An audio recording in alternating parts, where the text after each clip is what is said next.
All right, so now I'm going into my Google Drive and I'm going to show you how I do my math lessons using the markup tool and sharing on my iPad. So with math, I would go to, I save all of my stuff into mine and Miss Alvarado's shared drive. So I'll just get one of these older ones that we've already done. So let's say we're working on the notebook. So that's a whole group lesson. So I'm going to click on my notebook. I'm going to do the exact same thing. Now you can't show the video this way, so you might need to do the video differently, but you can mark up this and show the students how to use it. So you would click the three dots on the top right, click share and export, send to copy. When you do that, the screen pops up to save it to a PDF. Click OK.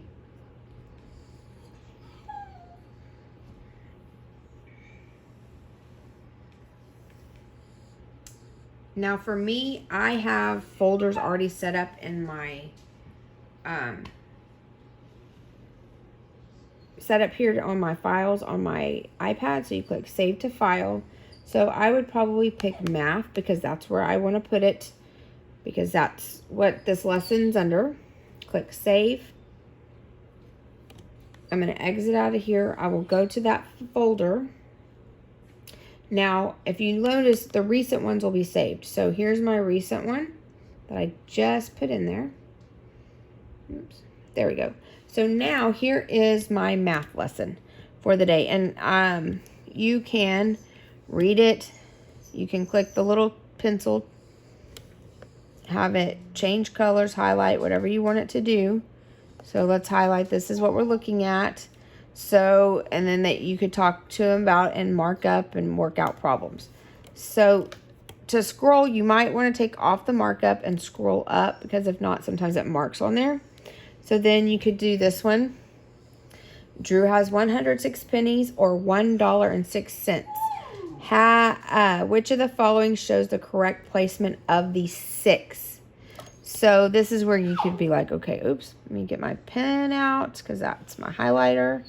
You could draw out like your ones place, because you know you have that. You have your decimal, your tenths, and your hundredths. Oops, that was awful, but, and then they can do $1, and they know 6 goes here and there's nothing in there. So then they could look over here and see, oh, that's the answer. So that's how you could use the markup tool with this. When you're done, it automatically saves it back in here. And like you can see, I have other ones from previous lessons where I have worked it out, marked it up, done all that to it. We have our stem and leaf. Here it is. So you can see how I use the markup tool in on our iPad through saving my documents to a file as a PDF, and then you can mark anything up you want to. So if you have any questions, feel free to call me. I know it's a lot of steps, but once you learn how to do this, it's an amazing tool to use on these iPads. And with everything going on, just letting you know, we will have some trainings on the iPads, but we just felt like Schoology was kind of a priority of learning that first.